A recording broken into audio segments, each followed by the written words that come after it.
State of California. I don't think I need to remind any of you that in 2004 the State Controller's Office initiated a 21st century project.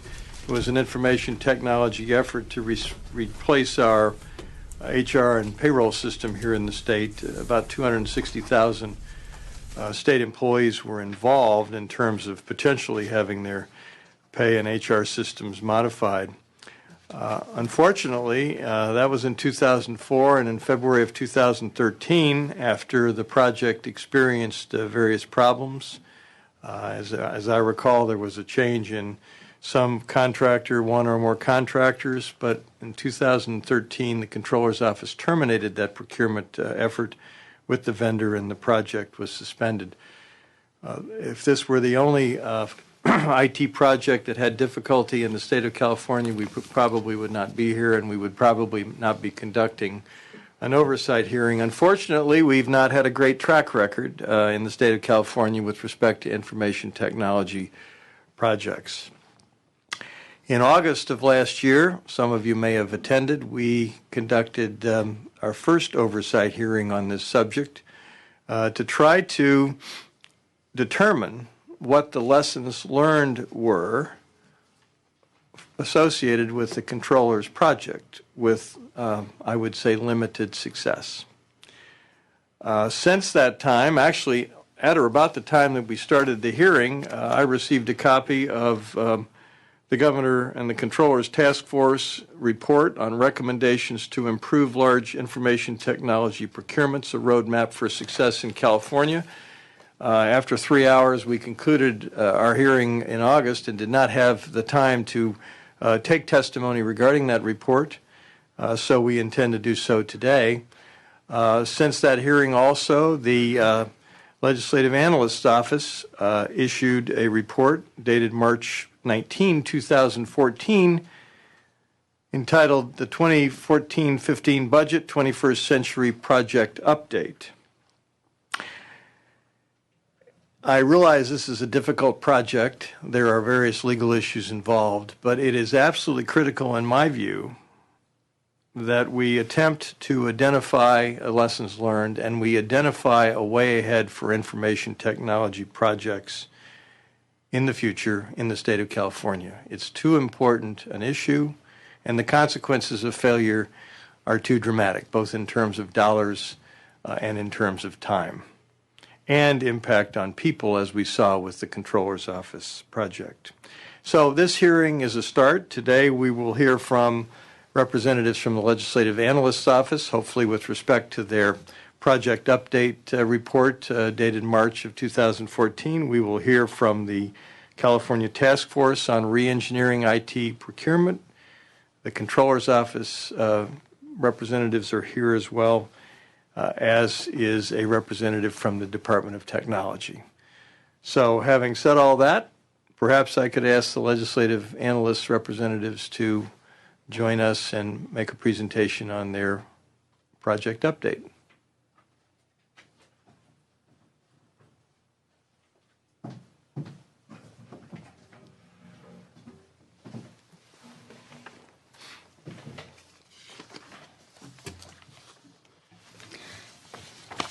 Good afternoon, Mr. Chair. I'm Lourdes Morales with the Legislative Analyst's Office. Thank you for the opportunity to present before the committee this afternoon. As you noted, last month our office did release an analysis on the 21st Century Project, as you summarized quite well in your opening remarks. There have been a number of challenges with the project that ultimately led to its suspension. We have noted since the suspension of the project that an assessment is a critical step for meeting the state's unmet need for a modernized payroll system. We think that an independent assessment would allow the state to identify what were the challenges and, most importantly, allow the state to learn from those challenges in the benefit of the 21st Century Project, but in addition to the benefit of the state's very significant IT portfolio. I'd like to turn your attention to the overview handout that I believe you have in front of you. This document is prepared just to give you some broader context about this issue of procurement and implementation of IT throughout the state. If you don't mind, I'd like to begin with page 1, where I give you a sense of the state's investment in information technology at a very high level. In fiscal year 2012-13, the state invested $2.2 billion in information technology. This includes telecommunications, IT goods and services, as well as investment in the state data center and in the development and maintenance of state IT system. A significant portion of this investment in IT is concentrated within the health and human services area. You'll note from the table on page 1, nearly 30% of the state's investment has been in this budgetary area. Moving on to page 2, as I alluded to, the state has a significant IT portfolio. There's currently over 35 IT projects at various stages of development. So these are projects that have submitted feasibility study reports to the Department of Technology and have been approved to begin. The total cost of completing these projects over several fiscal years is estimated to be nearly $4 billion. I briefly include a description of the 5 most costly IT projects for the state, and I'll just note that the total estimated cost to complete each of these projects is upwards of $400 million. Now that you have a sense of just the magnitude of the state's IT investment, I'd like to briefly turn to the challenges of implementing these projects. If you turn to page 3, there's a chart on global trends in IT project failure rates. Although this is a global representation, the survey represented in this chart is largely skewed towards U.S. Companies and government agencies. As you'll note, the trend has been largely consistent over time. In 2012 in particular, nearly 40 projects were completed successfully. These are projects that were delivered on time, on budget, and included all required features. However, about 60% of projects were either challenged or failed. These are projects that were submitted late, over budget, or ultimately did not include some of the functionality required, as well as projects that ultimately were not completed at all, and there was no delivery. With just a sense of the magnitude of the cost and the challenges, I'd like to give you a very brief overview of the state's procurement process on page 4. Commonly, the Department of General Services is understood to be the state's entity responsible for procurement, but it is a bit different in the area of information technology. In July of 2013, Procurement Authority for Technology and Telecommunications shifted from the Department of General Services to the Department of Technology. The intent really was to leverage Department of Technology's expertise in that area, as well as to further consolidate IT functions within a central state entity. There are a number of laws that govern procurement in the state. These laws address things like requiring that the procurement be competitive, as well as requiring that bids be evaluated on a pre-established evaluation criteria, and allowing bidders to have a means to protest should they have concerns with the procurement process. The intent of these policies and laws are really to ensure that the process is fair and open. I would like to note that instead of having the lowest bid approved for IT projects, there is a mechanism to allow for best value to be considered. So this allows for the record of a vendor to be evaluated, as well as a vendor's experience in that area and kind of an experience with the magnitude of projects that might be necessary for a given project. I'd like to turn to page 5 to give you a sense of some of the common challenges with both procurement and implementation of IT projects at a very high level. In terms of procurement, one of the challenges that is commonly identified is simply the length of time to procure projects. This presents is not only costly, but also presents a disadvantage to small vendors who may have innovative ideas for the state, but simply don't have the means to wait a year or two during the duration of a procurement and really need capital at a much more narrow time period. Another challenge in procurement is just having a contract that ultimately meets the state needs. This might be because of the state may not itself clearly understand the requirements for a project, or challenges in communication between the state and the vendor so that the vendor does not clearly understand the state's needs. Another issue that's commonly identified is this idea that you see the same names on the procurement of projects. You might hear in the media that there's a challenge with a project, but you subsequently hear that that same vendor has been awarded a contract for a subsequent project, and there seems to be quite a bit of concern for that issue. In terms of project implementation, some of the common challenges you'll see across projects is the issue of high vacancy as well as turnover rates at projects. This disrupts the continuity of projects and really limits the the amount of knowledge base that a project can hold on to. Another issue that's related to procurement is the complex and often misunderstood nature of state system requirements. The state's IT demands are extremely complex, and really fleshing out the state's requirements is extremely difficult and can sometimes lead to changes down the road once a project is in development. Similarly, there's sometimes challenges with projects in managing a vendor contract to the terms of the contract and holding the vendor accountable to that contract. Just a few others that I'll identify briefly are conversion and migration of data. So typically for projects, you need to transfer data from a legacy system to a new system for it to function effectively. And that process is extremely technical, and the state has experienced quite a bit of challenge in that process in the past, as well as testing of systems. Testing is extremely important before the deployment of a system to ensure that all the defects have been resolved to the best extent possible. And one of the things you might see if a project is already tracking behind schedule is testing being abbreviated in order to make the established go-live date. And finally, change management is a critical area for projects. This is really the issue of culture and having an assurance that all stakeholders are fully engaged with the mission of the project. State employees are often very familiar with the way a system works and are comfortable with its operation, and having them going through the process of learning a new system can be very challenging.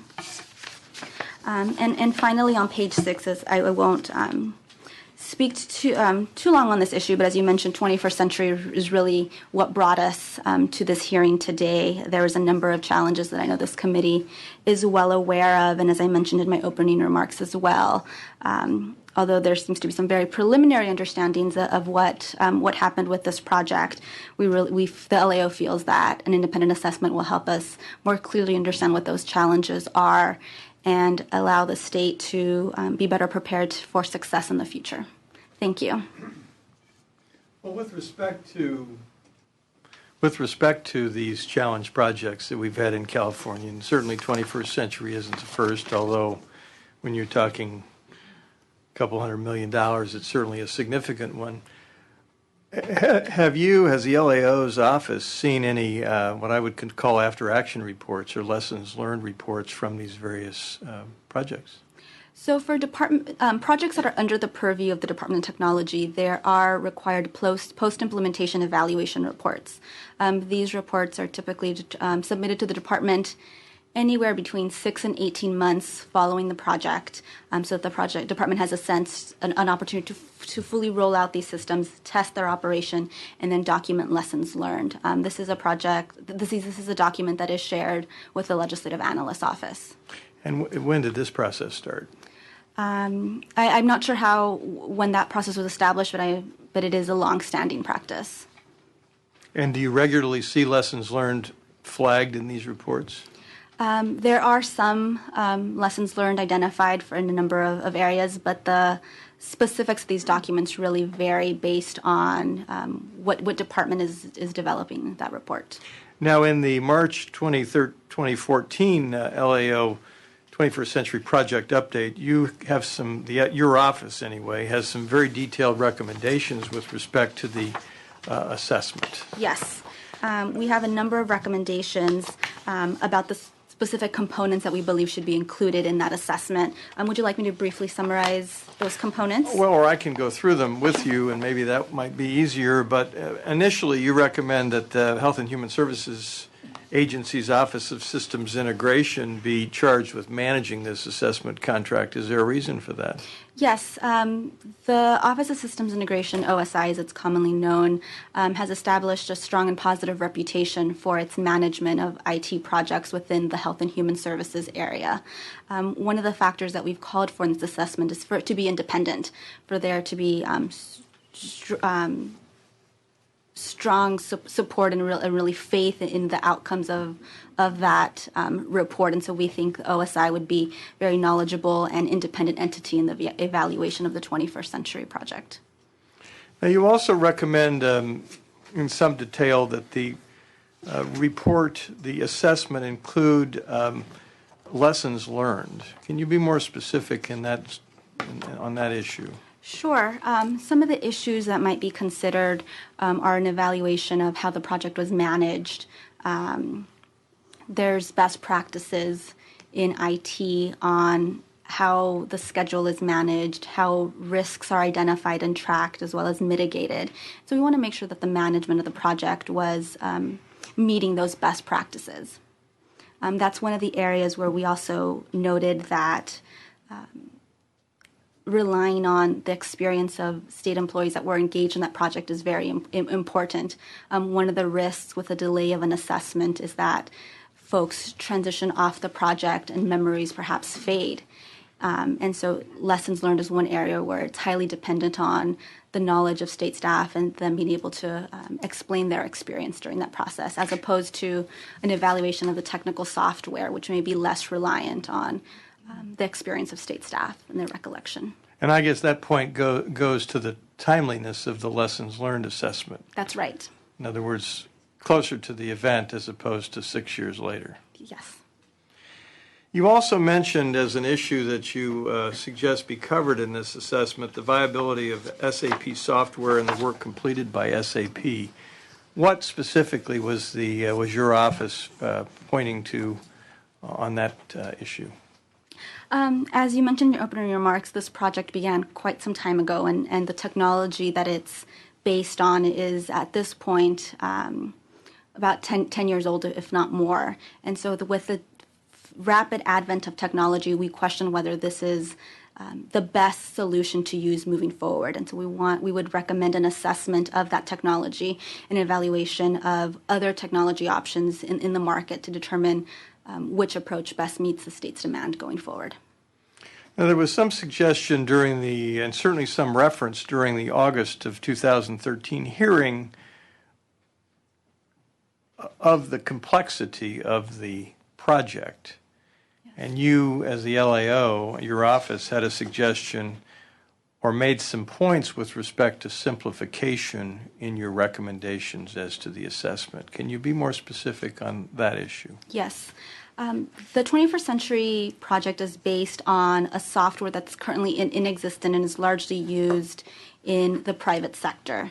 For that reason, let me back up for a second. The payroll practices in the state of California are quite different than payroll practices in the private sector. As a result, since the IT software is based primarily on private sector payroll practices, there's a large amount of customizations and modifications to the system that are required in order for the software to meet the state's needs. And our recommendation is where you can modify state payroll practices to more narrowly align with the system, there would be a decrease in the number of customizations and a reducement to the risk of the project. And so we recommend that there be an evaluation of the state's payroll practices to try to limit some of those modifications that might be necessary. Which goes to whether the agency leans on the functionality of a known legacy system or moves to try to modify practices to fit the software and the design that's available in the marketplace. Yes. And you believe this should be addressed in the assessment as well? Yes. And there was also a reference in your report to evaluating options with respect to the updating of the payroll system. What does that point to? The 21st Century Project intended to fully integrate the state's payroll practice. A project of that scope is very risky, and so we recommend evaluating a number of alternatives. One of the alternatives is to divide the project into a more piecemeal approach that limits the scope of the project. So, for example, the project being broken up into much smaller pieces.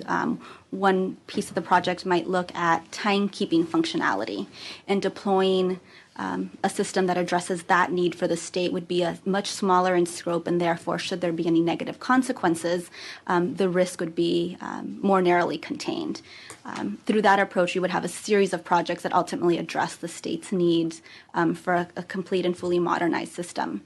There are a number of other approaches that we recommend as well. In other words, small project, small failure. That's right. Assuming a failure. We don't work like that. This is California.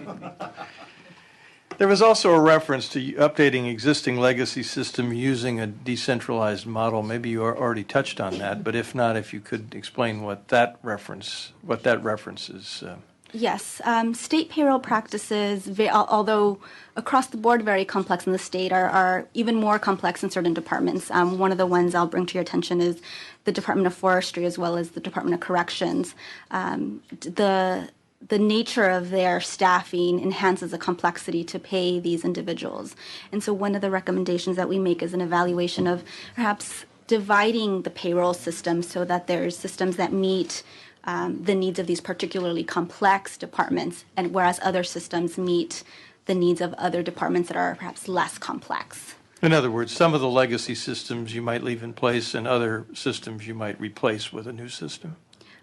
Yes, but the determination on when and how those modernizations would happen would be based on the needs of specific departments or perhaps the needs of specific bargaining units.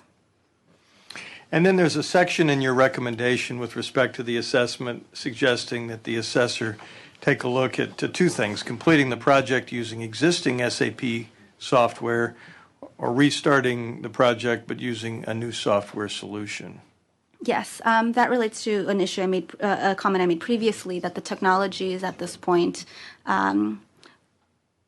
quite aged, and so the question remains on whether that's still the best solution to meet the state's needs. And so an evaluation of the value of that software moving forward would help inform the decision on whether we should rely on SAP software moving forward or perhaps another solution. Since the LAO issued this March 2014 report, have you had any contact from the State Controller's Office with respect to this assessment, this independent assessment, or any effort on the Controller's part to do a lessons learned assessment internally? I have not spoken to the project. We have had numerous conversations in the past about an assessment, and our understanding from the discussion both in the hearing in this committee as well as your counterpart in the Assembly was that there is an evaluation on the scope of an assessment. We have not seen a draft of that. Is it your understanding that an assessment is ongoing or that it has been completed? No, my understanding is that there is no assessment at this point. That the Controller is not engaged in any internal assessment with respect to lessons learned or any of the points you made earlier? That is not my understanding. Okay.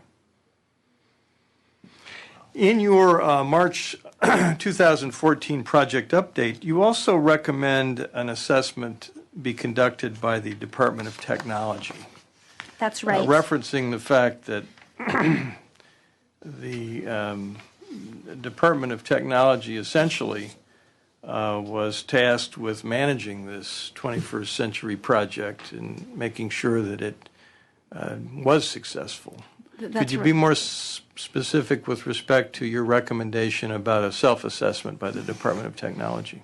Yes, the Department of Technology is charged with providing oversight and supporting projects as they develop these IT systems. And we think it's important that we evaluate their role in the 21st century project in order to help them be more successful moving forward. Some of the specific components of this self-assessment would be an evaluation of their current oversight practices, as well as how these practices were applied to the 21st century project. We also think it's important to note that the Department of Technology include an evaluation of impediments it might have in its oversight capacity. We think it's important to note to be aware of any challenges they might have so that they are better resourced moving forward. Have you had any response from the Department of Technology following the issuance of your March 2014 project update regarding the suggestion that the department conduct an assessment of its efforts with respect to the 21st Century Project? No, we have not for the specific recommendation. To your knowledge, has there been any exchange of information between the State Controller's Office and any of the other departments or agencies engaged in information technology procurement since the termination of the 21st Century Project in February 2013 with regard to lessons learned? Not to my knowledge. Senator Berryhill, any questions? Yeah, I do. Sorry, I just got back, but what's stopping the controller's office right now from doing a self-assessment? I mean, I know they haven't to date, but wouldn't that be good policy? We think an independent assessment is very important moving forward. One of the comments we've heard from the administration on this issue is a concern regarding the state's legal standing given the ongoing lawsuit. That's hiding behind the lawsuit, which I think has been a big problem in this whole SAP deal that we've done. And I mean, SAP would love to come up here and testify. They can't. So now that the controller's office doesn't come up here because they say they can't. Nobody is willing to sit down and work together here. And I think that's vital that we do those types of things. But for the controller's office not to sit back and do a self-assessment seems crazy to me. What say you? We've called for an independent assessment since the suspension of the project. And again, we think that is extremely important, not only for the success of the 21st Century Project moving forward, but again, given the large portfolio of other IT projects that are ongoing. But they haven't responded to you. There is no assessment in place at this point. All right, thank you. Ma'am, absent such an assessment, a detailed assessment of lessons learned, an assessment that specifically identifies statutory or administrative impediments that cause these sorts of information technology project failures, is the Legislative and Analyst's Office able to suggest any specific statutory or administrative reform to the legislature? Not at this point. Okay. Any further questions, Senator Berryhill? And thank you both very, very much for participating today. Appreciate your efforts.